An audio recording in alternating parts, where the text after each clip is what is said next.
by a gang headed by lust who attack me on the open road. He says like this, I live my life, I'm not really free, and I have these, let me say, hormone rushes, which I interpret to be happiness, but it's only hormone rush, it's only material and very limited. What can I do? I'm so much in this. And then he says, oh my mind, you must cry out loudly to the Vaishnavas. Yes, they are the protectors of the path to Krishna. And they will protect you from the hands of these things. They say,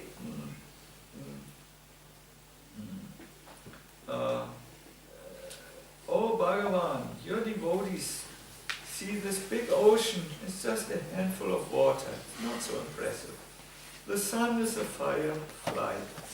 Sumeru mountain is a clump of dirt. There's a lot of gold on Sumeru mountain. An earthly king, oh Mr. Obama, is a servant. A collection of wish-fulfilling gems, pieces of stone. A desire tree is a dry stick. And the cycle of transmigration, a heap of grass. What more can be said? They see their material existence as a burden. So these great devotees have something more. This poem says, if you see the ocean so insignificant, the sun so insignificant, gold and the king so insignificant, you have something much more valuable. When you associate with these great souls, who are these true devotees, my dear devotees, then something wonderful can happen to your heart. By association, the mirror of your heart will reflect the qualities of what you associate with. When you associate with materialistic people, without your knowledge, you will start to think materialistically. If you associate with the crystal-like hearts of the devotees, your heart will reflect crystals and spiritual glories. This is very important. Association is so important. You can try to destroy the impurities of your own heart by yoga and ritualistic sacrifices, but if you get an infusion of strength through the association of Vaishnavas, such impurities are completely destroyed. It's not sure that this will happen through yoga. I was preaching a lot on these yoga expositions and big yoga programs, and was even in America. I was invited to speak at a huge yoga festival with thousands of yogis, and I know these people, the organizers, and they always tell me, you can't believe Sachinanda Swami. We have so much ego problems here. I said it's just like in the Hare Krishna movement. No, you are angels. Your politics are nothing. We have politics. Wow! I said, and then I heard, then I thought, oh yes, we are all angels in comparison. It was really, I have really seen this, how much ego is there, that I don't wish to give examples, because I don't think it's nice if we talk about the mistakes of others. It's just a very low class talk. I was shocked And the devotees who came to preach at the scene, we feel really shocked. It's and the yogis know this, that this is a problem, and they feel sad about it. But yes, it's not so easy by hatha yoga and all these yogas to purify the heart. It's not at all easy to purify the heart. Even in any process, it's so difficult to purify the heart. I don't know. Do you find it's easy to purify your heart? The more you wash it, seems the more dirt comes out. It's really difficult. But as much as it is impossible on your own strength, if there is an infusion of strength through the association of Vaishnavas who are free from hypocrisy, who are not one thing outside and another thing inside, not just talk, but who really live this Krishna consciousness, then, there's the strength. It is very possible, very easy possible to get strength. So therefore, Raghunath Goswami says, I'm traveling on the road of my Krishna consciousness, but I'm attacked from outside by these foreign elements, my own mind, my anger, all these problems, lust, greed, illusions, and they have me around the neck. I'm really almost dead already. What should I do now? And then he gives the answer. I must cry out for the devotees. Prahlad! Narada! Parashara! Pundarik! Vyasa! Ambarish! Shuka! Shonaka! Bhishma! Dalbhya! Mangada! Uddhava! Don't leave your words, your enthusiasm. Vibhishan! Falgun! This Ramanujacharya writes, I offer my most humble obeisances unto these greatest devotees of the Lord, such as Prahlad, Narada, and he gives this list which we have just chanted together. And then these great devotees will come and they will protect us from these problems which are there on our path. It can happen very, very quickly. I want to end with a personal example where I felt this. Maybe 5 years of life, I felt my life is destroyed.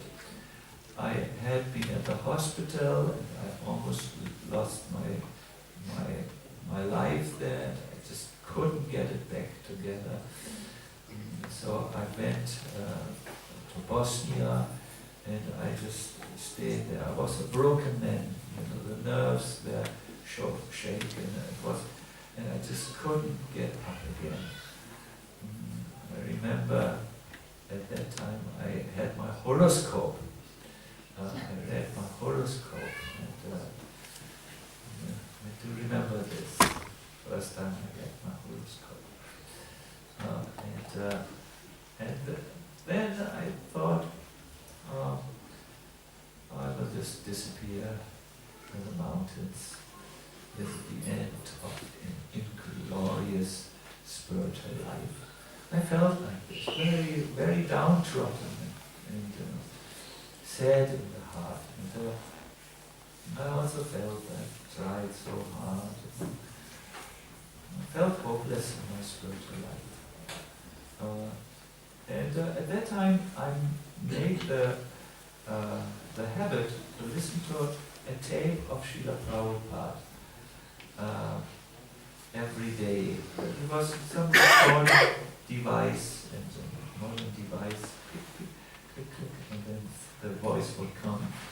And I remember going through the fog, and I couldn't see further than 1.5 meters. I would always walk to try to get some strength back, physical strength. And then I heard Prabhupada's voice, "What do you do for eternity?"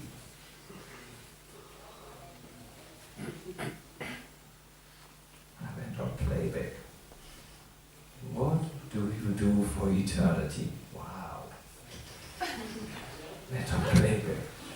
I heard it 5 or 6 or 7 times. What do you do for eternity? And I remember it was very, very, very, somehow I got so much strength, and I said, okay, I will try again. So the first thing is I do, I preach.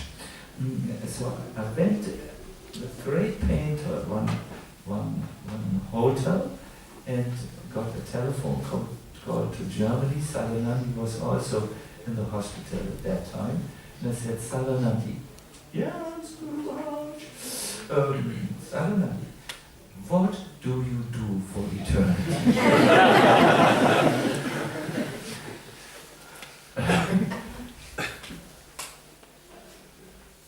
She said, what is this? Prabhupada's question. I'm repeating it. And she was immediately also, she was also at a difficult surgery. It must have been long time ago, because more than 5 years, maybe 7 years ago. And I just leave you with this sentence. It's from Prabhupada. Let's phone tomorrow. And then I phoned again, encouraged, and immediately heard, she said, this gave me so much strength. And I said, yes, this is really true. You hear from a pure soul, and somehow you advance on the path of bhakti. It is non-rational. You can't understand it with the mind. Something is given. And these souls, they have not left us, they have not died, but they are living still with us in sound. So I really want to request you, I want to stop here my time to see if there are questions. Don't give up hope. If you give up hope because of your entanglement in material life or material consciousness, you are finished. Finished. End of you. You may be still officially a member and have tilak and dhoti and sari, but you are finished. You are dead. You need to revive that spiritual hope, and it does come through the association of great devotees. This is what we will hear. Narada Muni is getting taste. He was a cursed boy. Yes, a cursed boy. And he got alive. Yes.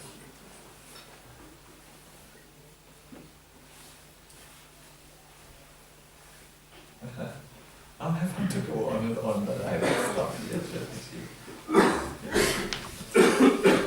Thank you. For today I have said what I wanted to say. Maybe not. See, these things are just pearls. They are divine truths. They are very much alive, and I'm praying to Krishna that it will be easier for me or easy to share this enthusiasm. I really find out studying the Bhagavatam for me gives me so much life and hope, because have you noticed in the Bhagavatam we find so many devotional careers. It's amazing. So many lives of the devotees are described, so that we can follow their footsteps. very first-class scripture which gives us this opportunity. I want to thank you now very much. Let us see if you have any questions regarding the subjects you have heard. These will be short questions, not long questions. Ojashvi. I heard in Kapila there. Yeah, you will come to the question right now. Yes, yes. No lecture. Yes, good. He said, I approached authentic persons and I destroyed the inauthentic. I approached To authentic persons, yeah. to authentic persons and destroy inauthentic persons. So this is a question what he means. What is this kind of attentiveness? For example, you said that devotee, he doesn't change thoughts about you, or he always sees you With the merciful attitude. Yes. Attentive. You asked the question of attentiveness. It is a fact. There are three qualities if you read the Bhagavatam, and one is to be attentive, to make a special effort to be attentive. So I understand from your question that you read something that one should associate with those who are attentive, who are focused. See, it is, yeah, I see this in my life also.